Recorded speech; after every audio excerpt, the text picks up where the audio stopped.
உங்கள் ஸ்க்ரீனில் தெரியறது ஃப்ரெஷ் பனானாஸ், ஃப்ரெஷ்ஷான வாழைக்காய், நல்ல காயாக இருக்கக்கூடியதான ஃப்ரெஷ்ஷான வாழைக்காய். இந்த வாழைக்காயை வச்சு அப்படியே க்ரன்ச்சியான அந்த சிப்ஸ் தயாரிக்கிறச்சே அது ஒரு ஸ்நாக் இல்லைங்க, ஒரு ஸ்டோரி அப்படின்னே சொல்லலாம். முதல்ல வாழைக்காயோட தோலை நல்லா சீவிட்டு அதை கழுவிட்டு இந்த மாதிரி தோல் எடுத்த வாழைக்காயை அப்படியே வச்சுருக்கோம். இதை நாங்கள் சிப்ஸாக ப்ரிப்பேர் பண்ணுறச்சே கத்தியால் நறுக்கிறத ப்ரிஃபர் பண்ணுவோம்.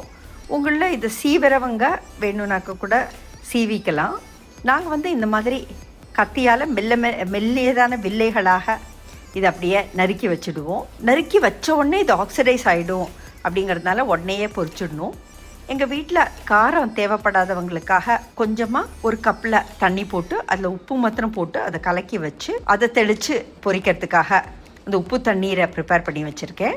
வாண்டியில் எண்ணெய் போட்டு எண்ணெய் நல்லா சுட்ட உடனே நம்ம சிறு சிறு வில்லைகளாக மெல்லியதான வில்லைகளாக நறுக்கி வைத்த அந்த வாழைக்காய் வில்லைகளை போட்டு அது ஒரு அளவுக்கு 2 சைடும் திருப்பி விட்டு கிறிஸ்பி அரைச்சி நல்லா நம்ம ப்ரிப்பேர் பண்ணி வச்சதான அந்த உப்பு கலந்த தண்ணீரை அப்படியே ஜென்டிலாக அது மேலே அப்படியே தெளித்து நாங்கள் காரமே இல்லாமல் இந்த பனானா சிப்ஸை வீட்டில் காரம் தேவைப்படாதவங்களுக்கு ப்ரிப்பேர் பண்ணுவோம். இதை தெளிச்சுட்டு திருப்பியும் அது ஒரு ஹாஃப் க்ரன்ச்சி ஆச்சு இந்த உப்பு கலந்த தண்ணீரை தெளிப்போம். அதுக்கப்புறம் நல்லா ஃபுல் கிறிஸ்பியாக மொறுன்னு ஆன உடனே அதை அப்படியே எடுத்து ஒரு டிஷ்யூ பேப்பரில் அந்த எண்ணெயை வடிச்சிட்டு அதுக்கப்புறம் ஒரு ஏர்டைட்டான கண்டெய்னரில் ஸ்டோர் பண்ணிவிடுவோம்.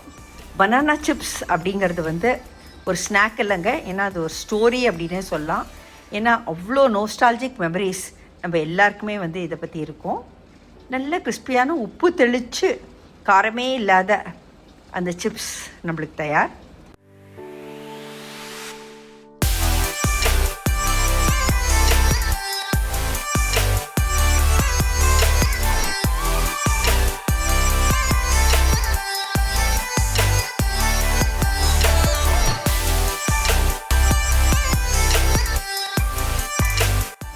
எங்கள் வீட்டில் காரம் வேணும் அப்படிங்கிறவங்களுக்காக கொஞ்சமாக மஞ்சள் தூள், சிவப்பு மிளகாய் தூள், உப்பு, பெருங்காயம் எல்லாம் சேர்த்து கலந்த அந்த தண்ணீரை அந்த பனானா சிப்ஸ் கொஞ்சம் கிறிஸ்பி அரைச்சி அதை அப்படியே தெளித்து அதை நல்ல காரம் போட்ட பனானா சிப்ஸாக நாங்கள் பொரிச்சு எடுப்போம். இந்த பனானா சிப்ஸ் அப்படிங்கிறதே ஒரு நோஸ்டாலஜிக் மெமரியை நம்ம எல்லாருக்குமே கலப்போம். Thank you all.